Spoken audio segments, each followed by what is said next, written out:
Hey, Dave Edwards, Treasure Valley Dave, treasurevalleydave.com. You've probably heard of me before, but anyway, I want to tell you about today. We have this story from our friends over at the Epoch Times, the great delisting. Home sellers scoff at peasant prices. What is that all about? So this is an opinion piece from the Epoch Times, and I think they bring up a lot of good points. The bid-ask spread in housing market persists. Since roughly 2023, after benchmark interest rates began rising in 2022, slightly cooling capital markets, this is no longer the case. Buyers couldn't afford high prices even before 2023, yet paid them nonetheless due to the presence of an artificially low interest rates. Now, however, prospective homebuyers are making offers that undercut the list price substantially. But rather than finding a zero of potential agreement and clearing the market, sellers are taking their house off the market altogether. I don't know. It seems like some writers get paid by the word and not by getting the thoughts out there. So what this is saying is that interest rates were low before and they help people buy houses that they probably shouldn't have been able to buy, but they bought them anyway. And so now sellers are still saying, hey, those higher prices, that's what I should be getting now. But the market's not saying that. So instead of lowering their prices, they're just taking them off the market.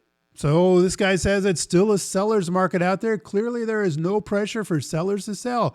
Most have mortgages that carry half the interest rates prevailing today. Yes, we do see that quite a bit. If you bought your house within the last 4 or 5 years, interest rates on that thing is probably pretty low.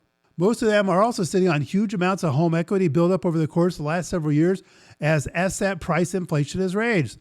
So what he's saying there is that values went up. There's a lot of equity there. And we've seen these numbers too. Baby boomers are sitting on like $17 trillion, $18 trillion worth of home equity.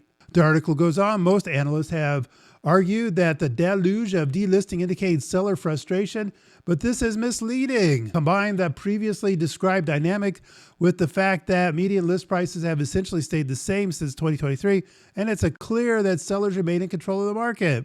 Yeah, I don't know what that's all about. Whatever. I guess, like I said, this guy gets paid by the word. Sellers may be slightly perturbed that their demands are not being met immediately, but it is buyers who remain frustrated and lacking control. Well, that very well may be true.